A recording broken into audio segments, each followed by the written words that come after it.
Pencemaran perairan laut berupa tumpahnya minyak atau oil spill seringkali terjadi. Penyebabnya beragam, mulai dari kecelakaan kapal tanker, kegiatan pengeboran minyak, Dutch King, dan sebagainya. Pada sejumlah kasus, tumpahnya minyak juga dapat disebabkan karena dangkalnya perairan, sementara kapal dalam kondisi muatan penuh. Tumpahnya minyak juga dapat terjadi pada saat kapal melakukan bongkar muat, baik di pelabuhan maupun di laut. Dampak dari tumpahan minyak di laut tergantung pada banyak faktor, antara lain karakteristik fisik, kimia, dan toksisitas dari minyak, dan juga penyebarannya yang dipengaruhi oleh dinamika air laut. Dampak dari senyawa minyak yang tidak dapat larut di dalam air akan mengapung dan menyebabkan air laut berwarna hitam. Tak hanya itu, pencemaran minyak di laut juga meluas pada kerusakan ekosistem mangrove. Seperti diketahui, minyak dapat berpengaruh terhadap sistem perakaran mangrove yang berfungsi dalam pertukaran CO2 dan O2, di mana akar tersebut akan tertutup minyak, sehingga kadar oksigen dalam akar berkurang.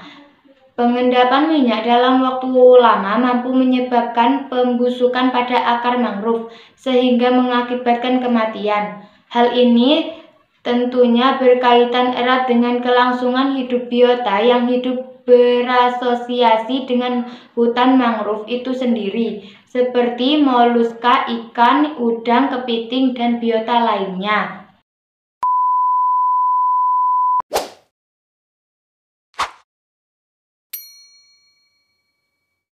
Tumpahan minyak di laut tentu saja berdampak besar, khususnya bagi biota yang ada di laut. Untuk mengatasi tumpahan minyak di laut, terdapat beberapa cara, yakni sebagai berikut.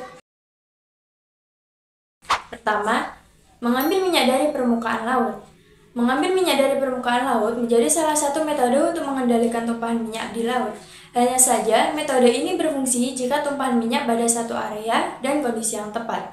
Yang kedua, penggunaan bahan kimia dispersan. Dispersan merupakan zat seperti deterjen yang disemprotkan ke atas minyak yang tumpah dan akan diambil kembali dari permukaan laut, kemudian diurai ke dalam kolam air dengan konsentrasi rendah. Yang ketiga, teknik bioremediasi. Dilansir dari situs resmi Kementerian Lingkungan Hidup dan Kehutanan, bioremediasi merupakan segala proses yang menggunakan mikroorganisme seperti bakteri, fungi, alga, dan enzim yang dihasilkan mikroba. Yang keempat, membakar minyak di air. Metode ini digunakan untuk mengatasi kebocoran minyak yang tidak terkendali.